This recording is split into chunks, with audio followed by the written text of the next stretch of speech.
Adam, my 26-year-old brother, is younger than me. I'm 30 feet tall.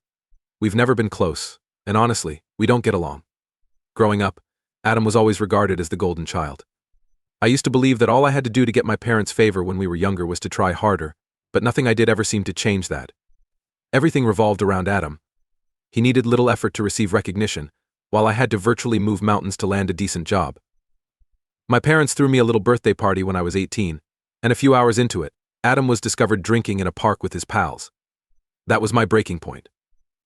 Adam remained where he was, almost as if he wanted to be discovered, while the other children bolted. They gave him a warning and let him go. It wasn't shocking because my dad works as a police officer, but my parents left my party to go get him. They didn't punish him when they brought him home. Instead, they spent the remainder of the evening concentrating on him, and my birthday was entirely forgotten. This was not the first instance of it happening.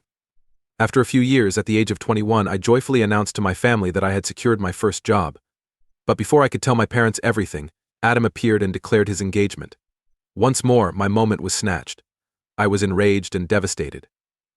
I screamed, attempting to get their attention, but they said I was exaggerating instead of listening to me. That was the day I decided I'd had enough and broke things up with each of them. I turned my attention inside for the following 9 years. I'm glad to report that I'm doing rather well now that I launched my own company and worked my way up. I possess a good automobile, I live in my own home, and I'm enthusiastic about my work. Adam hasn't had as much luck, though. Based on rumors circulating inside the family, it appears that he attempted to launch a business a few years back, but it failed miserably, putting him deeply in debt. Of course, my folks helped him out. Other than partying, he hasn't really accomplished much, and his reputation is atrocious. I rejoiced on social media around 2 weeks ago, sharing a brief notice about my company being highlighted in a local magazine. It was well received, particularly by longtime friends and relatives. Adam must have noticed it too, since shortly afterward, he appeared outside my house, a location I had taken care to keep private from my immediate family. It wasn't until I stepped outside and discovered my car fully damaged that I realized he had been there. The thing that really got to me was the message he scribbled on my windshield, even though he had spray painted it with insulting and profanity phrases. None of this is fair to you. It enraged me. But I looked at my security camera footage instead of phoning the police. As expected, Adam was captured on camera. Not even that he had covered his face carefully. I knew that if I called the police, my father would intervene to protect Adam from any serious repercussions. I thus took a different action. I shared the images and video, which showed all that had transpired, on social media. Soon after, the post was shared and comments were being made. Friends, family, everyone saw it. I made sure to unblock my relatives as well so they wouldn't miss it. Adam was the first to get in touch. Enraged, he texted me and insisted that I remove it. I declined. I warned him that until he issued a public apology, the post would remain online. He attempted to intimidate me by threatening to sue, but he was aware that he had no legal ground to stand on. I had irrefutable evidence. If he tried to press this in court, it would only make matters worse for him. My parents phoned me 2 days later. I wasn't surprised. I was certain that they would rush to defend their beloved son. My mother broke down in tears, telling me that if I didn't take down the article, Adam's life would be ruined, and that I was ruining our family. She went so far as to accuse me of being ruthless and callous, but I refused to give in. I assured her that I wasn't acting spitefully or seeking attention.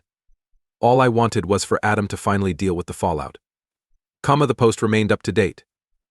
I received messages from friends, relatives, and even acquaintances I hadn't spoken to in years, all of whom supported my decision to maintain my position. It provided validation. More significantly, though, it allowed Adam to realize that, unlike before, he couldn't just intimidate me into submission.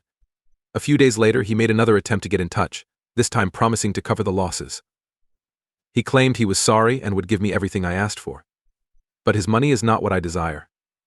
I want him to accept responsibility for his conduct, and unless he openly recognizes what he did, that post is remaining there. For now, my parents haven't phoned again and Adam is still attempting to bargain by text, but I'm not budging.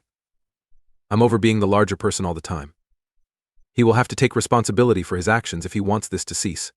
Since I uploaded the video, which was about 2 weeks ago, things have gotten far worse than I had anticipated. And Adam is in a frenzy. His persistent attempts to get me to remove the post have involved him phoning and messaging me non-stop. But I haven't wavered. No concession, no agreement. He even attempted to deceive me by claiming it was only a harmless practical joke. But I am aware of its true nature. An attempt to harm me because he couldn't stand watching me achieve. He must have seen that I was not going to back down since my dad visited my residence a few days earlier.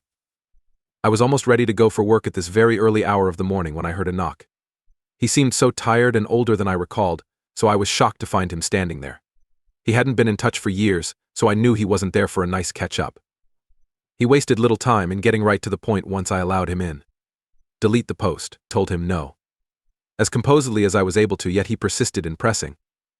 Adam, he claimed, had been all but shunned. The family no longer wished to talk to him. His former pals have also severed their connections. My father would not stop talking about how Adam had already gone through enough pain and that I was being callous by continuing this. Callous? I sneered. You and your mother let him to get away with this type of conduct for years, which is the only reason this is occurring. You never forced him to take the fallout. And as a result, he believes he can do anything he wants, and that you will always be there to defend him. And you know what, Dad? This time I wasn't about to make it easy for him. He leaned back in his chair, let out a dramatic sigh, and shifted to guilt trips.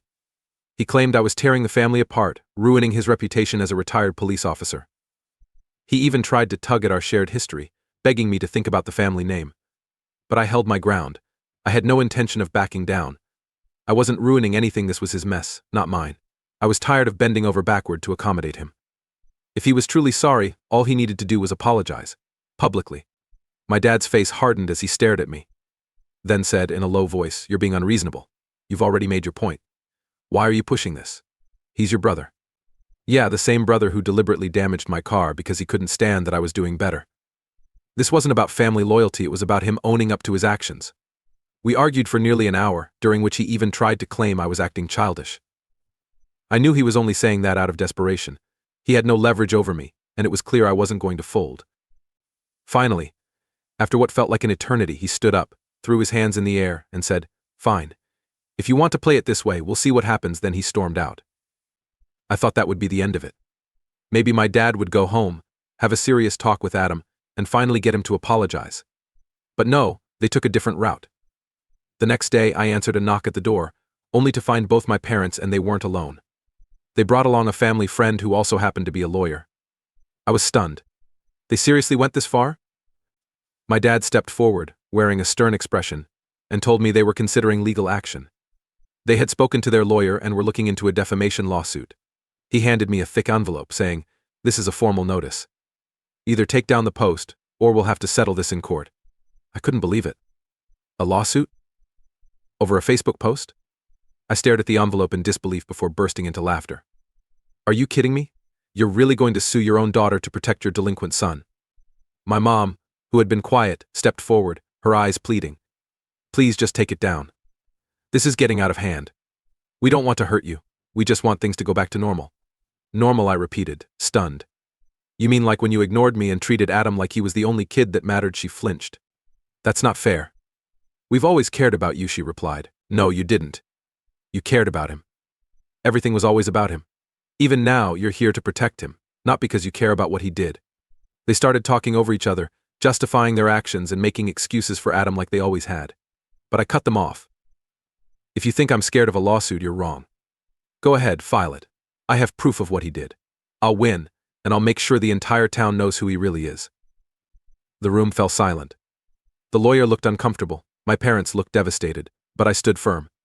Get out of my house and tell Adam that if he ever comes near me again, I'll go to the police. I'll get a restraining order if I have to. They left without another word. The moment the door closed, my hands began to shake. I couldn't believe my own parents had tried to intimidate me with a lawsuit. I called my lawyer the next day and showed him the papers. He was just as shocked as I was, but reassured me that they had no case. If they actually tried to sue, it would only backfire on them because I had evidence. We decided to file for a restraining order against Adam just in case. A few days passed without any word from my parents. I did receive a few texts from relatives checking in, apparently because my parents were painting me as the villain, claiming I was being cruel and vindictive. But my relatives knew the truth. They'd seen the video and read the post. They were on my side. I guess my parents didn't expect that. They thought they could manipulate the narrative as they always had. But this time they were wrong. I wasn't scared of them anymore. I had grown up. I wasn't the same scared girl I was at 18. After the confrontation and the legal threats, things went quiet for a while. It seemed like my family was regrouping, trying to figure out their next move. In the meantime, I filed for a restraining order against Adam to ensure he wouldn't cause any more trouble. The order was granted quickly, thanks to the evidence I had against him, and I felt a sense of relief knowing I had taken steps to protect myself. I half expected retaliation, but what happened next genuinely caught me off guard. About a week later, a mutual friend called, saying he'd heard from some old high school friends that Adam was caught up in some serious trouble, not just emotional, but with illegal activities. People had been talking, and it seemed the situation was escalating for him. The friend warned me to be cautious since Adam was furious over my restraining order, viewing it as the ultimate betrayal. I thanked him for the heads up and made a mental note to be extra cautious, but I didn't think much would come of it. I underestimated how petty and vindictive Adam could be. The following morning, I woke up to find someone had thrown eggs at my front door. Not a big deal, right? But then I noticed the spray-painted words on my driveway BCH in huge, bright red letters. It didn't take a genius to figure out who was behind it. I checked my security cameras, and sure enough, it was Adam, wearing the same hoodie he had on when he vandalized my car. The nerve of him. I saved the footage and immediately called my lawyer. He confirmed that Adam had officially violated the restraining order, and that was precisely why we filed it in the first place. A strange sense of relief washed over me when I heard those words. Finally, I had something that couldn't be ignored, especially not by my dad's old colleagues. The next day, we submitted the footage to the court and notified the police. Since Adam had violated the restraining order, they had to take action. He was picked up later that evening and taken into custody. For the first time, my brother faced real consequences, and my dad couldn't make it all disappear with a phone call. But the fallout didn't end there. When Adam was arrested, the police found illegal substances in his car. The rumors of him being involved in shady activities weren't just rumors. He was charged with possession, and due to the amount found, they pursued intent to distribute as well. I was stunned when I heard the news. That night, my dad called me, completely losing it. He screamed and shouted, blaming me for everything. If you'd just taken down the stupid post, none of this would have happened. I stayed calm. No, Dad, I said quietly. This is his fault. He made these choices. He could have walked away at any point, but he didn't. There was silence on the other end of the line. For the first time, I think he realized I wasn't some scared little girl he could push around anymore. You don't understand, he muttered, his voice cracking. You've ruined his life. I almost laughed. No, Dad, he did that all by himself, he hung up, and I knew that was the last time I'd ever hear from him. A pang of sadness hit me, but it quickly faded. I wasn't going to feel guilty for standing up for myself. Over the next few days, the news about Adam spread through the family. Some relatives reached out with support, while others kept their distance, unsure what to say. I saw the vague social media posts from my parents' friends, referencing family troubles and betrayal, but I didn't care. Let them talk. Then something unexpected happened. My mom showed up at my doorstep. She looked broken, as if she'd aged 10 years in just a few weeks. I hesitated to let her in, but something in her eyes made me step aside. She stood there for a long time, looking around my house like it was unfamiliar to her. Finally, she turned to me and whispered, "Please make this go away." I was taken aback. What? Please, just drop the charges, take down the post, make it all stop. He's your brother. I felt my chest tighten. He's not my brother, not anymore. Please, she begged, tears welling in her eyes. We'll lose everything. Your father, his career, our reputation, everything we've built. We'll lose it all. I stared at her, feeling numb. What did she think was going to happen? Did she believe she could keep protecting him forever? That he would change if they kept covering up his mistakes? Her shoulders shook with silent sobs, but I didn't comfort her. I was too tired, too drained from years of being overlooked and dismissed. Please. He's going to jail, she whispered. They're saying 10, maybe 15 years. His life is over. For a second, I almost